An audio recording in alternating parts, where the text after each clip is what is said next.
Roy Clark's death marked the end of an era for country music. Months after his passing, a discovery in his garage revealed a deeper, more private side of the renowned artist. While the public knew him as an exuberant banjo player, his personal life held a story far richer than previously understood. This remarkable find provides a new perspective on the man whose talent and infectious smile captivated audiences for decades. Born on April 15, 1933, in Maharan, Virginia, Roy Linwood Clark was the first of 5 children to Hester Linwood Clark and Lillian Clark. Unlike the typical image of a disciplined firstborn, Roy was a free, spirited individual who sought out adventure and fun. His father, a tobacco farmer who struggled to make ends meet, moved the family frequently in search of stable work. Roy spent his early childhood in Maharan and Great Kills, Staten Island, and later New York City. During the Great Depression, his father took on various odd jobs in New York City to provide for his family. When Roy was 11, they moved again after his father found employment at the Washington Navy Yard in Washington, D.C. By day, Roy's father worked as a laborer, but at night, he transformed into a semi-professional musician. It was from his father that Roy inherited his musical talent. His dad played the banjo, fiddle, and guitar with a passion that Roy, as a child, found mesmerizing. His mother was also a music lover who played the piano, and her dedication to the instrument and beautiful melodies further nurtured Roy's musical interests. As a young boy, Roy's focus often strayed from his studies, captivated solely by music and musical instruments, particularly those with strings. The first instrument he ever played was a 4-string cigar box with a ukulele neck, which he received in elementary school. This moment marked the beginning of his lifelong musical journey. Instead of concentrating on his schoolwork, he spent his time strumming strings and attempting to write his own songs. Although the lyrics were unpolished, they were filled with genuine emotion. His father, recognizing Roy's potential, began to closely observe his son's musical pursuits. Roy later recalled his father's encouraging words, "Who knows? He might be the next big thing." Motivated by this affirmation, Roy dedicated himself more earnestly to his musical dreams. His father, excited to see his son follow in his footsteps, arranged for him to take piano lessons. Roy, however, proved to be a natural with stringed instruments, and he excelled particularly on the banjo. His innate talent was undeniable, and at just 14 years old, he won 2 national banjo championships. The second, one in Warrenton, Virginia in 1952, came with a prize of $500 and an appearance on the Grand Ole Opry, which launched his professional career. By this time, Roy was skilled at playing the banjo, guitar, and mandolin.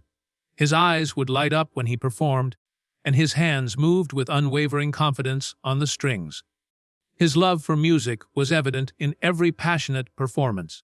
He often incorporated comedy into his act, which became a trademark of his performances. His charming and joyful personality helped him rapidly climb to the top of the country music scene in America.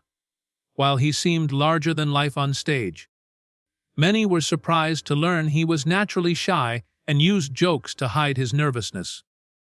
He was a person people sought out when they were feeling down, and they always left with a smile. His heart was as big as his talent. He remained focused on his goals, not allowing anyone to discourage or distract him from his ultimate objective of becoming a successful musician. His dream was to share his talent with the world, and he pursued it with unwavering determination.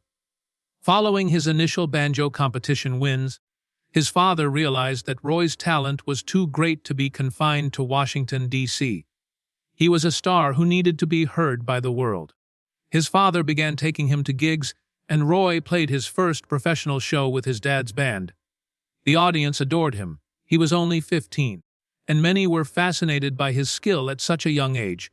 He earned $2 for the performance, but the money was secondary to the thrill he felt on stage and the cheers of the fans. He felt more alive than ever before, and this feeling fueled his passion. The fact that his talent could bring so much joy to people ignited a drive that he used to advance his career over the years.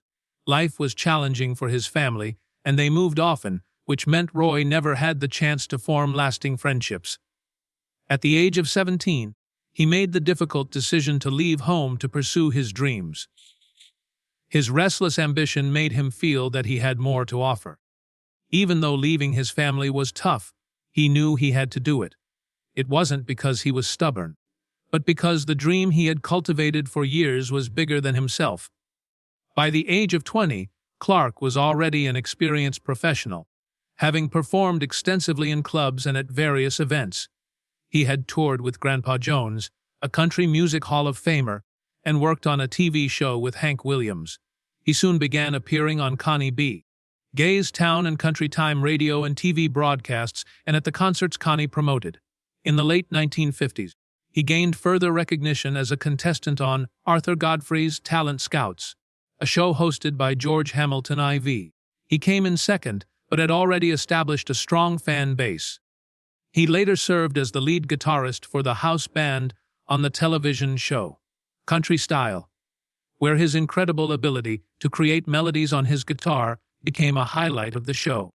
People were captivated by the magic he created with his fingers. What fascinated many was his authenticity. He created his own music and knew how to connect with an audience. His playing was like storytelling, and the world couldn't help but listen. Later, rising country star Jimmy Dean recognized Clark's potential and invited him to join his band, the Texas Wildcats. Dean saw Clark as a talented musician with a big heart and wanted to help him succeed. Dean was also aware of the pressures of making a name for oneself in the industry. He believed Clark was an artist on the verge of greatness and offered him a job. However, Clark struggled with authority and was frequently late for shows and rehearsals. He was not content with simply being a lead guitarist. He wanted more. He respected Dean and loved him like a brother, but being in his band wasn't his ultimate goal. Eventually, Dean, who valued punctuality, fired Clark in 1957 after a tense exchange. Clark was devastated and quietly left Washington, D.C., never to return. Although disappointed, he refused to give up. He saw the setback as a challenge to overcome. He learned from the experience, vowing to improve and become a better version of himself. This decision led him to Las Vegas, where he finally got his big break in 1960. He became the band leader and lead guitarist for Wanda Jackson's band, the Party Timers. He led the group, recorded with Jackson, and opened her show at the Golden Nugget Hotel. His relationship with Jackson opened doors, boosting his rise to fame. He secured a recording contract with Capitol, solidifying his place in the music industry. As his music reached a wider audience, people embraced his unique style. He played for the fans but also for himself, using music as a source of comfort when he felt down or homesick. It was his foundation and all he had at the end of the day. Another significant achievement was his time as a co-host and guest performer on The Tonight Show. In 1960, during Jack Parr's temporary absence, Jimmy Dean guest hosted the show. Dean, wanting to make amends with Clark after their falling out, invited him to appear on his final night as a guest host and perform 2 songs. Jim Hadley, Jackson's former manager, also saw Clark's talent and felt he needed more publicity. He believed Clark was too talented to remain in the background and encouraged him to go solo, even booking him spots on The Tonight Show. After 3 years of honing his skills and with encouragement from friends, Clark decided to launch a solo career. He made his solo debut on The Tonight Show in January 1963. He felt his music needed to be heard in its purest form, something he couldn't achieve while playing for others. He wanted to tell his own story through his music. He had often felt isolated and misunderstood, especially in his early years, as he was a young musician in an industry his peers avoided. Music was his constant companion during those times. As his career progressed, he earned the nickname Lightning Fingers, a title that many challenged with pick-off duels, but he consistently proved he was worthy of the name. Clark solidified his place in country music during the 1960s, earning the respect of both fans and fellow guitarists. In addition to his music career, Clark became a popular television personality. He appeared on the sitcom The Beverly Hillbillies from 1962 to 1971, where he played recurring characters, businessman Roy Halsey and Roy's mother, Myrtle. In 1965, he co-hosted the NBC variety series Swinging Country with Molly B and Rusty Draper. Though the show was cancelled after 2 seasons due to low ratings, his major breakthrough came in 1969 when he and Buck Owens became hosts of the comedy program Hee Haw, which aired from 1969 to 1997. This show propelled Clark to superstardom. He was humorous, energetic, talented, and down-to-earth. Between 1969 and 1971, he was reportedly the highest-paid country concert star. In 1973, the Country Music Association awarded him Entertainer of the Year. He remained modest and true to himself, refusing to let success change him. He maintained an upbeat attitude no matter what life presented. He had experienced love and loss, and he understood that people often judged based on incomplete information. He had his own standards and refused to let others dictate his life or music. Clark had a string of hits from the early 1960s to the early 1980s. His most popular songs were Come Live With Me, which hit #1 on Billboard's country singles chart in 1973, and Yesterday, When I Was Young, which made it to Billboard's top 10 country hits in 1969. As his fame grew during his time on Hee Haw, Clark became involved in numerous activities. He joined the $1 Million Band, a group of popular musicians who produced the Nashville sound and participated in various comedy sketches. When asked what was most important in his life, he didn't mention his career or fame. He said it was his family. He was proud of the people he considered family, viewing them as irreplaceable. They always supported him and encouraged him to be better, serving as a source of inspiration. He was married twice. The first was to Ruby Conley in 1954, and they had one son, Roy Linwood Clark Jr. They divorced 3 years later. Some believed the divorce was due to his constant touring, while others speculated it was because he had met his second wife, Barbara Joyce Ruppard. He married Barbara the same year as his divorce, and together they had 4 more children, creating a large family similar to the one he grew up in. In 2018, he passed away at his home in Tulsa from complications of pneumonia. To Roy, family was everything. This was evident in his words and the pride he showed when speaking about his children. He considered them his biggest fans, who supported him throughout his career. Though he was often on the road, they understood his passion for music. They tied his shoes and cheered the loudest at his shows. His family taught him stability and focus. He believed that while money and fame could disappear, the love of family remained, standing by you even when the world turned against you. These were the principles his father instilled in him, and he hoped to pass them on to his children. He wanted them to feel accepted and loved at home, to have each other's backs unconditionally. This is why the discovery in his Tulsa garage left everyone, especially his family, in shock. The garage had been untouched for years, filled with what was thought to be junk. His eldest son, Roy Jr., entered to clean it out and found a large wooden trunk that seemed out of place among the motor parts. It was obvious someone had spent time there over the years. A fine layer of dust coated the trunk, revealing years of neglect. Overcome with curiosity, Roy Jr. opened it. The contents brought tears to his eyes. Inside was a large family portrait painted in vibrant colors. The most striking thing was the big smiles on everyone's faces. The picture had been taken after one of his shows. The family had gathered together, and Roy had said something funny that made everyone laugh. The cameraman, witnessing the moment, captured it. Roy Jr. looked at the portrait, remembering his younger self as a teenager, full of life, just as his father had been at the start of his career. He looked at the man who had seemed larger than life to him. His father had dedicated his life to music, and music had given him much in return. There was nothing Roy loved more than his family, except music. Music held a unique place in his heart. He was a natural performer who understood the music industry and was willing to give his all.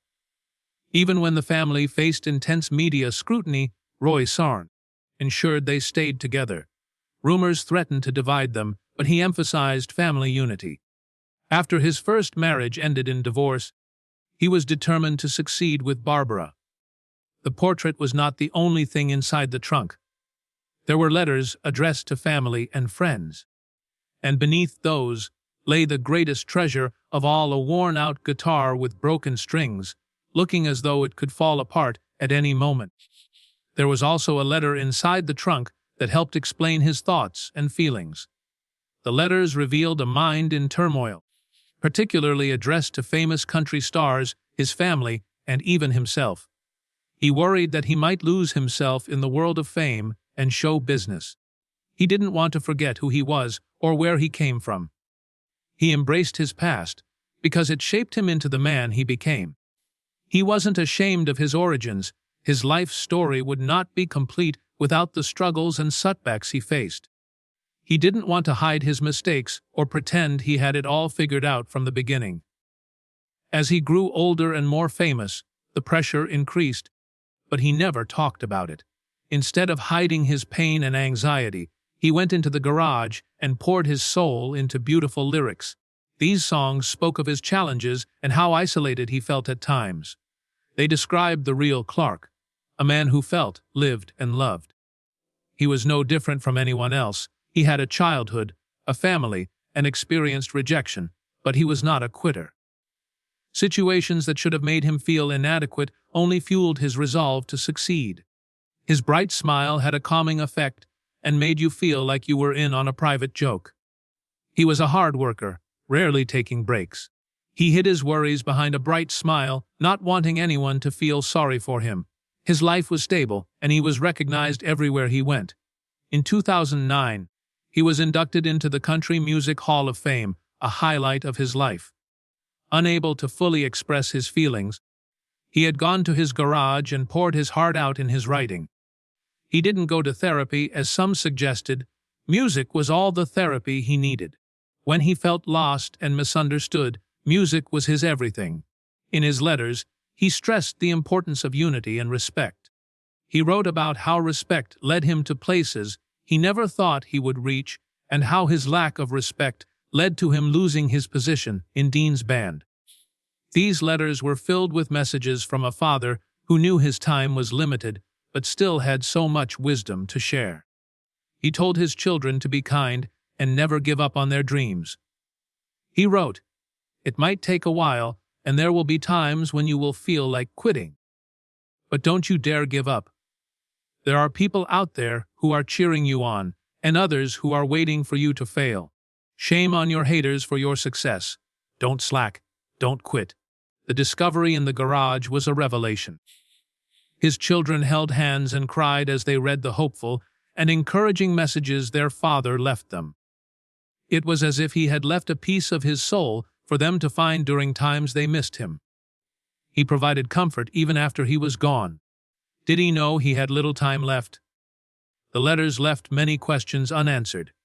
His family hung the portrait in their living room, a constant reminder of their father's unceasing smile. Though he is no longer with us, his legacy lives on in his songs and the roles he left behind. Fans were heartbroken by the news of his passing. He was loved for his music and his easygoing personality. He was never arrogant and always treated people with respect. His witty responses to co-host Buck Owens, "I'm a pickin' to Bucks, I'm a feelin'," charmed over 30 million viewers during his 20-year run as host of the show. In his hometown of Tulsa, Oklahoma, an elementary school was named after him in appreciation of his contributions, which was ironic since he didn't finish high school. His actions, however, showed he valued education. He remained humble despite his success. In one interview, he spoke of playing for the Princess of Monaco and how humbled he felt singing "Happy Birthday" to her at her table. Despite being a college dropout, all the challenges he faced didn't break him. They strengthened his resolve to succeed. That is what stars are made of, an unbreakable resolve and a will that cannot be easily shattered. What do you think about Roy Clark's life? Share your thoughts in the comments. Don't forget to share, like, and subscribe. See you next time.